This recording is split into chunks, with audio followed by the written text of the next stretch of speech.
I wasn't going to throw it all. I was only going to throw a bit. It was only a bit. What are you going to do then? You're going to stop every 10 minutes so you can chuck a bit, you know, handful here, handful there. What does scatter mean? What does the word scatter mean?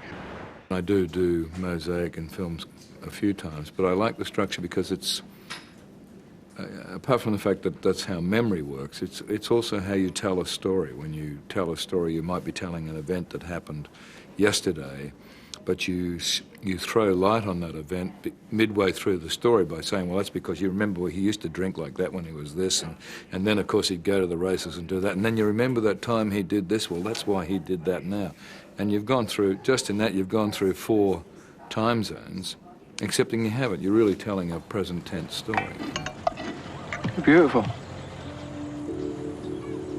What's the matter? Oh, beautiful. It's not what you expect from a butcher's boy. And to know from his smile that he means it. Turns you over.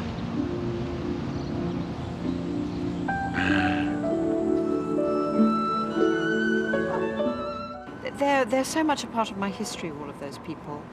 Tom Courtenay, I worked with in my very first job that I was ever paid as a paid actress was with Tom Courtenay. You know, Bob Hoskins I did Long Good Friday with, and then one of my most successful theatre pieces, Duchess of Malfi, Bob was in. You know, David Hemmings was the sort of Brad Pitt of the era when I was, you know, just thinking about becoming an actress. Michael Caine is obviously the icon that he is to all of us. So it's so much part of my personal history. Plus the fact that it all took place in the East End of London. My mother came from the East End of London. I always lived just outside the East End of London in a place called Southend, which is rather like Margate. So it was really the piece that attracted me. I went for a reading for him. I walked in looking fat and sweaty and drunk, and he said, "This is absolutely perfect for the role. Let's get at it." They'll hate me for saying this, the old codgers on the film, but I was watching them when I was a kid. You know, I was watching Tom Courtenay and Billy Lyer, and then watching Michael and Alfie and Zulu.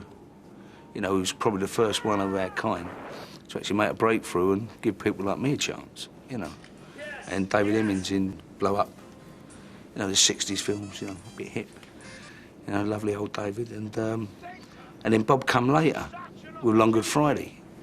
You know, and without them sort of people, you know, it was, you know, posh guys playing cheeky chappies.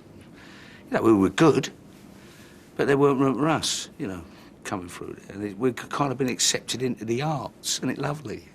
It's nice, thank you. Oh, God. Where's Marcus then, eh? No, you're going to throw a bucket of water over him first, Jack. It's a young love, eh? When we got the money, had to get all the young people. That was really tough, because you not only got to find people who resemble the actors physically, but they've got to have the same charisma as Bob Hoskins, Michael Caine, Helen Mirren, it's Tom Courtenay, it's same charisma, you know, and they've got to have the same kind of acting talent. So it took quite a while. For someone to envisage making a movie out of such a difficult subject, I think is brilliant. And I can't tell you how proud I am of it.